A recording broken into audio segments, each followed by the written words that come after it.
All right, welcome. Today we're going to do something a little different. We're going to take a look at something so common you probably see it all the time and never think twice about it. A single Chinese character. We're about to go on a deep dive into one of the most common surnames out there, Zhao. And trust me, there is a whole universe of meaning packed inside this one little symbol. Okay, so let's just jump in with the big question right away. Why is Zhao number one? Why is it first in the classic 100 family surnames? Now, the textbook answer, the one you always hear, is historical. The book was compiled during the Song Dynasty, and guess what? The emperor's family name was Zhou. Simple, right? But what if I told you that's not the real reason? What if the deeper answer is actually encoded into the very shape and sound of the character itself? To find that hidden answer, we've got to become something like linguistic archaeologists. We're going to start our dig by breaking the character Zhao down into its most basic parts to see what it's really made of. So here you can see the two main forms. On the left, you've got the modern, simplified version that's used today. And on the right, its more complex, traditional ancestor.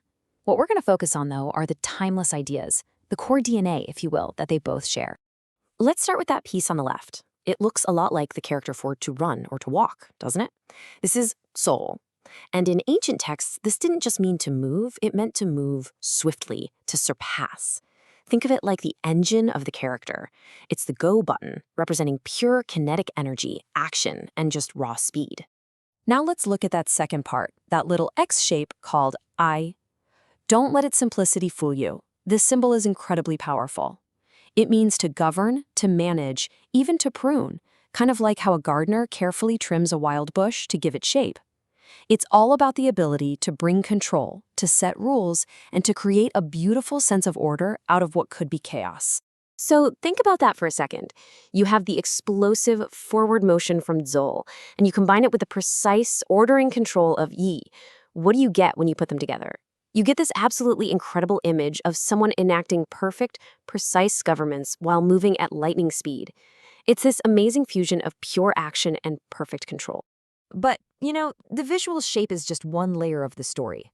To really get Zhao, we need to dig a little deeper and look at the energy behind it, the elemental forces that were believed to be coded into its very sound and structure. And it actually starts with the sound itself. So in ancient Chinese phonology, the way you make a sound with your tongue connects it to one of the 5 elements. That jaw sound in Zhao is what's called a lingual sound, made with the tongue, and this connects it directly to the element of fire. And what does fire represent? Explosive power, brilliance, and influence that spreads everywhere. So the name literally sounds like fire. Okay, this is where it gets really fascinating. Let's look at this through the lens of the I Ching. Each component of the character also corresponds to a trigram, which is a symbol for a natural force. So that run component, Zhou, is linked to the trigram for thunder, that first pioneering burst of energy that kicks everything off. Then you have the govern component, Yi, which is linked to the trigram for fire, symbolizing civilization, leadership, and a kind of brilliant, shining order.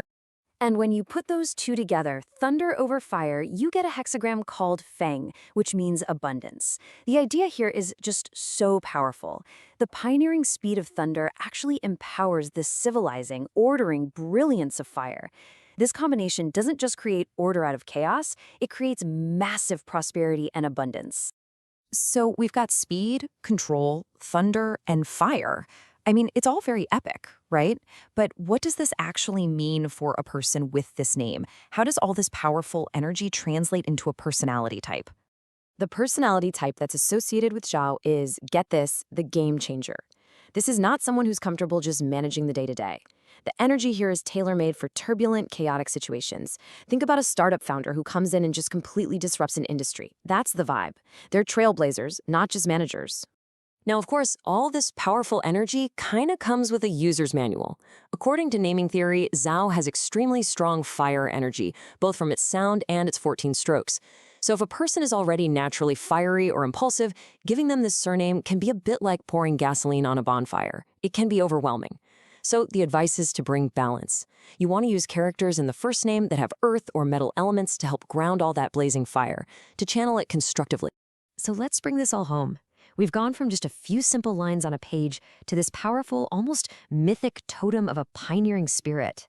So what is the ultimate meaning we can take away from all this? This final bit of commentary from the source material just says it all perfectly. Let me read it to you. The reason Zhao is first is not merely due to imperial power, but because the character itself contains the meaning of swiftly establishing order. When the world is newly settled, only speed is unbreakable, and only order prevents chaos.